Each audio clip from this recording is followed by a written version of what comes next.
Los congresistas Ceballos, Falconi, Salgado, Bedoya y Díez Canseco.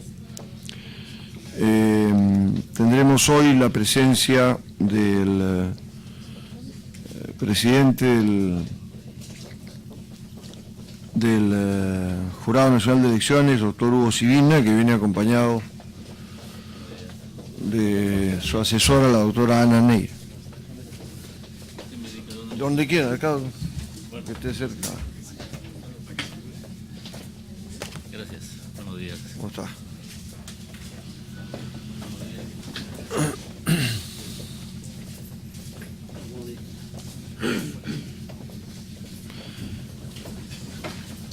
Antes de proceder al tema central de la reunión, que es la presentación del doctor Sivina y del Jurado Nacional de Elecciones sobre su propuesta de Código Electoral y Código Procesal Electoral,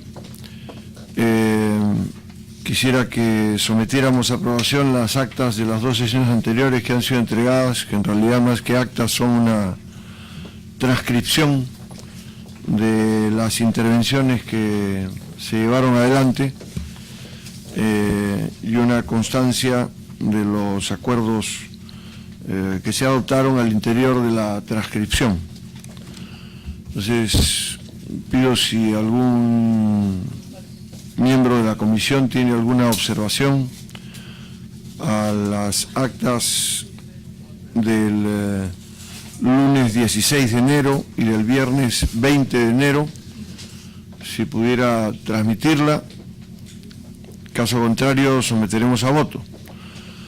Los que estén a favor de aprobar las actas y transcripciones de las sesiones anteriores, sírvanse levantar la mano, por favor. Por unanimidad son aprobadas. No sé si hay algún pedido.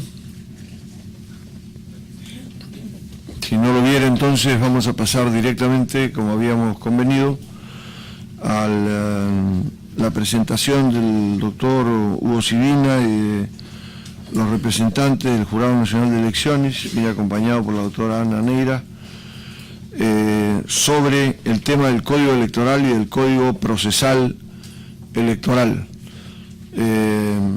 Para adelantar sobre el desarrollo de la sesión, tenemos establecido un límite máximo de las 12 y 2. Tenemos también, por la conversación previa que he tenido con el doctor Sivina, harían una presentación del jurado sobre el tema, y en la conversación ha surgido también que temas como el de Movadef, en la medida que va a ser materia de votación por parte del organismo el día de mañana, el día jueves, me adelantó el doctor que no podía emitir opinión previa a su voto en este terreno, aunque el tema tiene tratamiento al interior del código, como lo hemos visto, y sobre ese tema general se podrá discutir. Entonces le damos la bienvenida al doctor Hugo Sivina Hurtado, presidente del Jurado Nacional de Elecciones, y le cedemos el uso de la palabra. Fundamentar las razones de una reforma transversal y que implique los diversos temas electorales, así como de manejar la lógica de agrupar en un solo cuerpo la propuesta que plantean de articular la legislación electoral. Será seguramente materia del debate que vendrá posteriormente, de las preguntas, el desarrollo de algunos temas que en la comisión también se han planteado. La comisión ha discutido una agenda de temas que tienen que ver con el tema partidario, que ha incluido también temas que tienen que ver como el de la publicidad, ¿no es cierto? Temas que tienen que ver como el del financiamiento y el vínculo de partidos con actividades ilegales, ha discutido, en fin, diversos asuntos y sin duda los que usted ha mencionado en su intervención. En todo caso, le damos la palabra a la doctora Neira para culminar la presentación sobre estos dos temas, el Código Electoral y el procesal del Jurado Nacional de Elecciones. Doctora Neira. Yo quisiera plantear algunos temas. En primer lugar, mi primera observación general al proceso del Código Electoral es por qué el Código Electoral requiere derogar leyes específicas como la ley de partidos. Porque creo que uno puede tener un Código Electoral y ese Código Electoral hacer referencia, por ejemplo, a una ley de partidos que tenga un desarrollo más en profundidad, más específico sobre el tema y no necesariamente derogarlo. Creo que hay asuntos que son evidentes que habría que derogar y unificar dentro de un código, pero no sé si las 11 normas que plantean, que van desde la Ley Orgánica de Elecciones, Ley de Partidos Políticos, Ley de Derecho de Participación y Control Ciudadano, por ejemplo, Ley de Elecciones de Representantes al Parlamento Andino, elecciones regionales, elecciones municipales, en fin, todas debieran estar comprendidas en este terreno, o si la existencia de un código permite igualmente la existencia de normas que regulan más específicamente determinadas áreas. Este es un primer problema que quisiera plantear. Un segundo tema, para no reincidir en algunas observaciones hechas, tienen que ver con algunos temas puntuales. En el tema de género, por ejemplo, se ha planteado un mecanismo que tiene que ver con que la cuota sea de mujer, ¿no? Esa es la propuesta central del cambio en este tema. Yo plantearía que si algo habría que discutir, desde mi punto de vista, es la alternancia en las candidaturas. Que haya un hombre, una mujer, un hombre, y que las listas finalmente somos los peruanos y peruanas mitad, hay inclusive un poco más de mujeres que hombres, y me parece que dentro de un planteamiento que está inscrito en la idea de eliminar el voto preferencial, porque esa es la lógica, ¿no? Que está planteada en la propuesta del código, la única forma de garantizar una participación equitativa en este terreno es una alternancia en la participación en la lista, porque de otra manera la cuota puede ir al final de la lista y, como ha sido mencionado por la congresista Alcorta, en algunos casos resulta absolutamente inútil postular en términos de posibilidad de ser elegidos. Y de lo que se trata es de una política de discriminación positiva en función de un sector, ¿no?, que por razones de género ha sido postergado en este terreno. Este tema, en mi opinión, además, debiera, si queremos ser coherentes, no tiene que ver con el Código Electoral, pero debiera ser coherente en el funcionamiento del Ejecutivo, en el funcionamiento de los municipios, en el funcionamiento de las regiones. Es decir, las autoridades debieran tener cuotas también en este terreno de participación en este campo. Autoridades, me refiero a algunas de las cuales son nombradas, designadas. Entonces, hay un tema de género que me parece que habría que discutir. Hay también un tema que tiene que ver con las alianzas y los partidos. Yo tengo serias dudas de que el problema de las alianzas es cuánta votación obtienen y cuántas curules. Yo pienso que el primer problema que tienen las alianzas es lo que sigue manteniendo este código propuesto, que es que se disuelven al día siguiente la elección. Eso me parece a mí, para decirlo con mucha claridad, me parece inaceptable, porque en realidad a lo que conduce es a que la alianza no tiene ningún compromiso con el elector.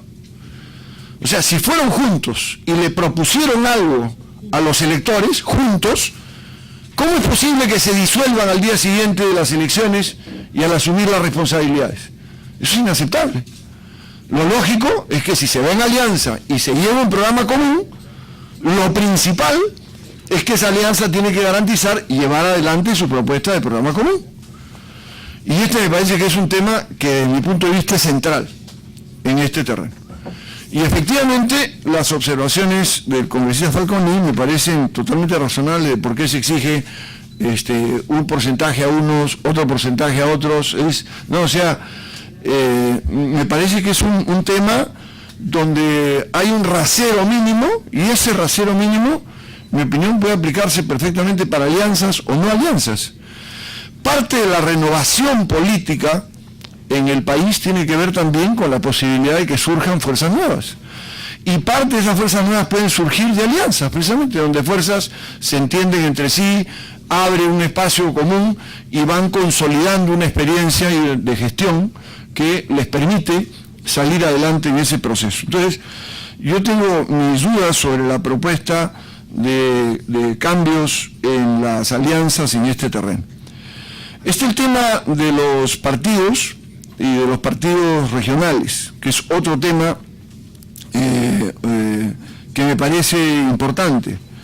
Y yo creo que una de las cosas que debería abrirse paso es la posibilidad de que partidos regionales puedan fusionarse entre sí y constituir fuerzas nacionales. Pueden haber sectores que surgen de experiencias más locales y puedan abrirse paso hacia un entendimiento de carácter nacional en esa perspectiva. No veo por qué se permite la fusión de partidos nacionales, ¿no es cierto?, pero no se permite que la fusión de partidos regionales pueda alcanzar una dinámica nacional, en la idea de permanencia en este terreno.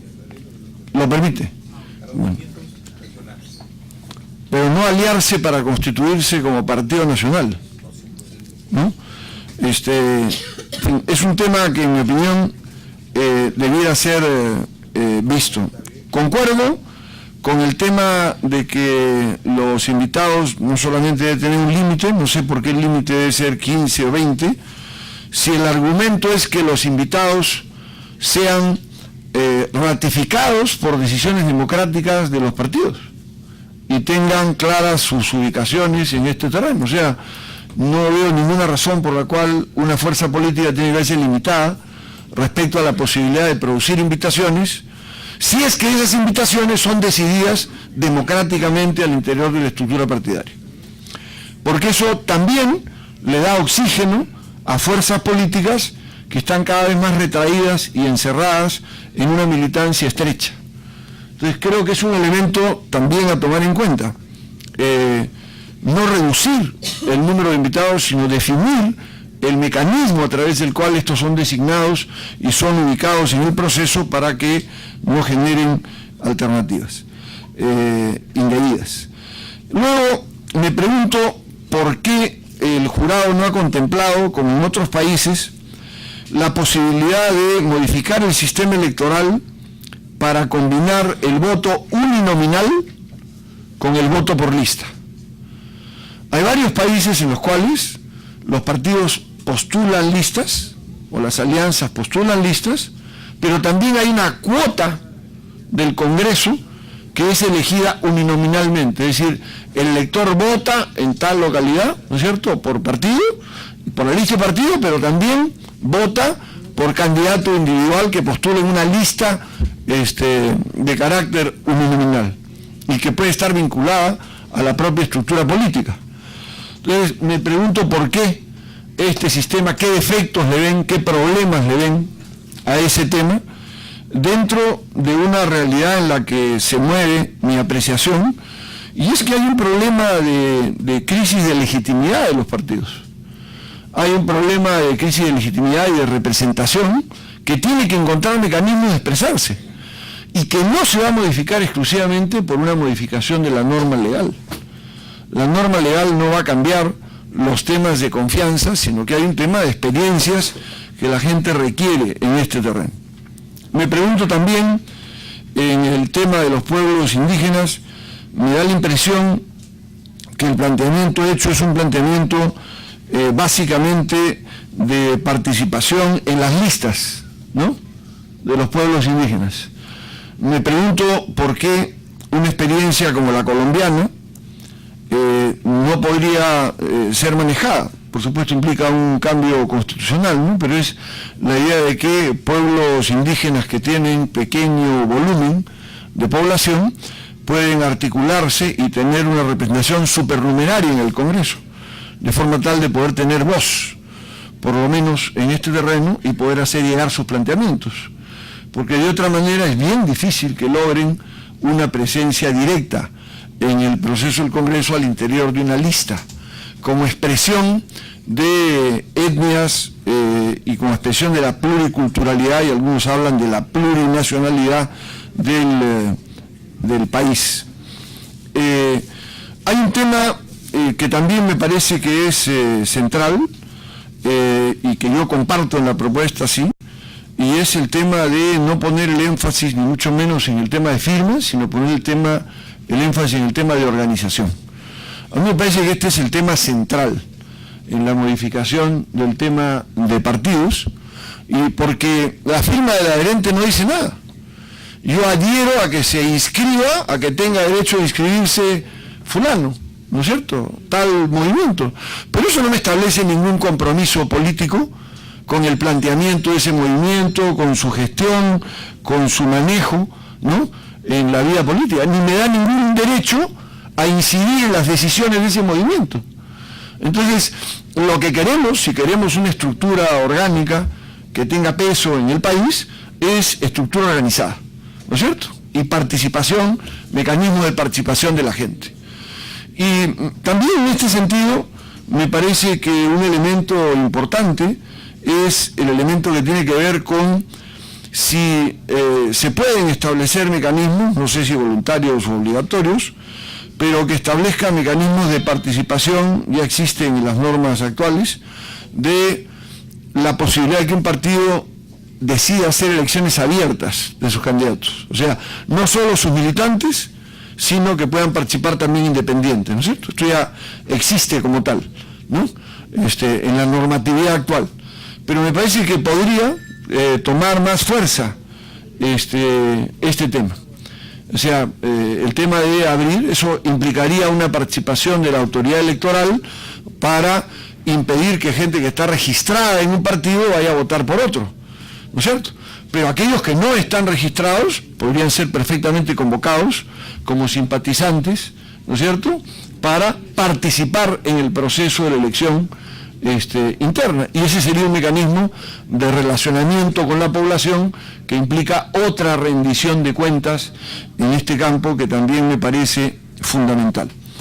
Concuerdo con el congresista Falconi con que un problema importante es el tema del número de escaños, la forma de representación, el volumen de representación en este terreno. Y finalmente quería mencionar dos asuntos que me parecen bien difíciles de cumplir. Se ha planteado que haya un único día prácticamente de proceso electoral en todos los partidos. Y yo me pregunto si eso es viable, que lo encare la autoridad electoral en las condiciones de las que estamos hablando, porque el proceso electoral es en todo el país. O sea, ¿qué volumen de movilización de gente requiere un proceso de este estilo? ¿Qué instituciones estarían vinculadas a este asunto para hacer viable? Hay un problema logístico enorme, porque implica, por supuesto, no vigilar las elecciones en Lima, ¿no? Implica vigilar las elecciones en todo el país donde están los comités, es que la gente tiene que participar en votación. Sería bueno tener más claro cómo se entiende ese proceso para pensar en hacerlo viable. Y finalmente está el problema de los partidos, su legalidad, la Constitución y la democracia. Yo creo que este es un tema que el asunto Movadef coloca sobre la mesa, ¿no es cierto? Que es que una fuerza política partidaria tiene que tener una adhesión al planteamiento de los principios democráticos y tiene que tener una posición de rechazo firme a la resolución de los problemas políticos vía el terror o la violencia. Pero de ahí a decir, como se plantea en la discusión, por ejemplo, el tema de que las fuerzas políticas tienen que plantearse una actitud determinada frente a la Constitución vigente, hay otro problema. Porque yo puedo constituir un movimiento que se plantea alrededor de la propuesta de producir un cambio de Constitución, y es perfectamente legítimo, ¿no es cierto? Entonces, ¿cómo fraseo y manejo este problema?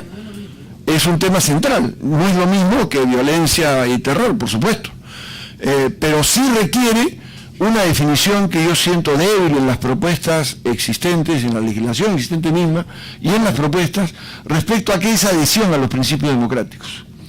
O sea, me parece que es un tema que tiene que ser definido con mayor profundidad, con mayor claridad, de qué se entiende por este planteamiento y por este principio. Porque creo que es absolutamente inaceptable, como ocurre en otras partes del mundo, que movimientos que han generado miles y en algunos casos millones de muertos, como el caso de los nazis, por ejemplo, ¿no es cierto?, puedan reaparecer vía una fórmula donde ideológicamente plantean lo mismo, ¿no?, y pretenden una legalización.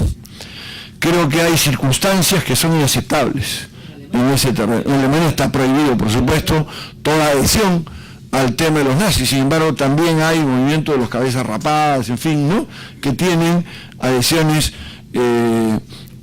a temas ideológicos en este terreno. Entonces, me parece que esto es un tema importante y delicado, porque lamentablemente el estilo constitucional peruano es un estilo que en general se cierra, no deja abierto a que los gobiernos puedan tener movilidad en función de posiciones más a la izquierda, más a la derecha, respecto a decisiones a tomar, sino que coloca candados permanentemente en uno u otro sentido, a diferencia de constituciones que son más abiertas, más genéricas, ¿no?, y le dan a la autoridad elegida la capacidad de movimiento en este terreno. Entonces creo que ahí hay un tema importante también, me parece, a discutir. Y un último asunto que no quisiera dejar de lado. La propuesta de código electoral evade una discusión, no sé si la ha zanjado, sobre el tema de la publicidad electoral. Hay países donde está prohibido hacer publicidad pagada en televisión y en radio en las campañas electorales. Y solamente existe la publicidad radial y televisiva de la franja electoral, que apunta a otro nivel de división en términos del peso que tiene el dinero, y que le pone énfasis a que los partidos tengan que hacer su campaña vía su esfuerzo organizativo. O sea, su gente movilizada, su reparto de volantes, su pinta, ¿no?, sus afiches que pega, en fin, pero que no sea un tema que tiene que ver con el tema del dinero. Y que tiene que ver también con el problema que se dio en una sesión anterior de este manejo que hay entre el espacio radioeléctrico y la publicidad que el Estado paga, ¿no? Me decía alguien de las autoridades electorales que hay un canal de televisión que paga, no me acuerdo si 150 o 500 soles al año por el espacio radioeléctrico, pero cobra por segundo de publicidad electoral el equivalente. Entonces, esto es absolutamente absurdo. O sea, los medios tienen una responsabilidad social también, y tienen una responsabilidad de contribuir a que el elector esté informado en este campo, y siendo medios que operan con un mecanismo que es propiedad de la nación, tiene que haber un manejo diferente en este campo. Entonces creo que este es un asunto que también propongo sea parte del pronunciamiento. Probablemente esta reunión va a ser insuficiente para culminar los temas, pero creo que podríamos tener temas específicos quizás al finalizar el debate que quedaban en pendiente. Me pide una interrupción, Comunista Gamar. Yo quisiera, antes de suspender la sesión brevemente para el retiro del Jurado Nacional de Elecciones y poder emplear unos minutos en organizar las actividades que tenemos por delante, señalar que el criterio de la coordinación del grupo de trabajo será el de que en la transcripción de la sesión recogeremos las preguntas e inquietudes que se han formulado y las cursaremos al Jurado Nacional de Elecciones para que las responda puntualmente, de forma tal de tener clara la posición y el punto de vista al respecto. Y de ser necesario y evaluarlo así la comisión, podríamos tener una nueva sesión sobre temas específicos que se consideran útiles desarrollar, invitando nuevamente al presidente del Jurado Nacional de Elecciones para que se haga presente ante la comisión del grupo de trabajo y nos facilite esta discusión. Si el jurado ha tenido para su trabajo un estudio comparativo de la legislación electoral, nos interesaría mucho nos los pudiera hacer llegar al grupo de trabajo para ahorrar parte del trabajo que estamos haciendo, que es de comparar legislación y de reunir legislación comparada, si existen cuadros en este terreno y ustedes tuvieran la gentileza de aproximarnos los puntos de vista de esta información, creo que sería útil para la comisión. Y finalmente, hay un tema que yo quisiera dejárselo expresamente planteado al jurado, que es si el jurado tiene un balance de la ley de partidos políticos y si el jurado tiene una apreciación de los aciertos, errores, problemas, ¿no?, en fin, que están planteados desde su punto de vista en la ley de partidos políticos. De manera tal de que, siendo este un tema específico, ¿no?, que esta comisión tiene que tratar, podamos recoger expresamente ese balance y esa apreciación que nos sería útil. Dicho esto, suspenderíamos la sesión para invitar a retirarse a la doctora Neira y al doctor Sibina, y agradecerles su presentación, y inmediatamente después reanudaríamos la sesión para organizar en 5 minutos las tareas que hay por delante. Muchas gracias. Bien, entonces vamos a continuar. La sesión se ha retirado explicando que tenía una reunión urgente la congresista Salgado, integrante del grupo de trabajo, y también la congresista Alcorta, que no integra el grupo de trabajo, pero está participando activamente en sus sesiones. La cuestión central aquí, en mi opinión, son dos cosas en este grupo de trabajo. Primero es cómo funcionaríamos durante el receso. ¿Funcionaríamos o no funcionaríamos? Y si funcionamos, ¿en qué condiciones funcionamos? Porque aparentemente va a haber un receso en febrero. Segundo tema está pendiente la reunión con la OMPE, que debía venir hoy, pero como hemos visto el tema ha quedado inclusive corto para las respuestas. Y tres, el grupo de trabajo, a través de sus asesores, tendría que plantearse los temas específicos en los que quiere ahondar en el plazo inmediato. Y de las conversaciones tenidas hay 4 grandes temas en los que podríamos concentrar esta primera fase del trabajo. Uno es en el debate y tome posición sobre el tema de voto preferencial y elaborar un informe al respecto. Otro es el tema que tiene que ver con la inscripción de los partidos. Un tercer tema es el tema que tiene que ver con la democracia interna y los procedimientos de democracia interna. Y un cuarto tema que estaba planteado, el tema de financiamiento. Estos 4 temas son los temas que el núcleo, por la coordinación de asesores que se acordó, han planteado colocar como ejes centrales de discusión inmediatamente después de la presentación de la OMPE.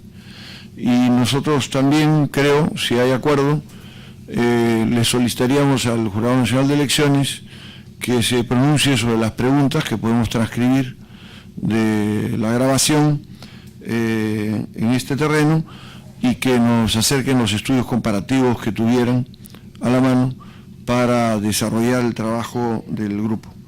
Entonces, el primer asunto que pondría en agenda es cómo se funciona en febrero, si hay disposición de tener reuniones en febrero, si la hay, cuántas, y si no la hay, la continuación en marzo. Entonces, el primer tema que plantearía es si se suspende en el receso de febrero o no.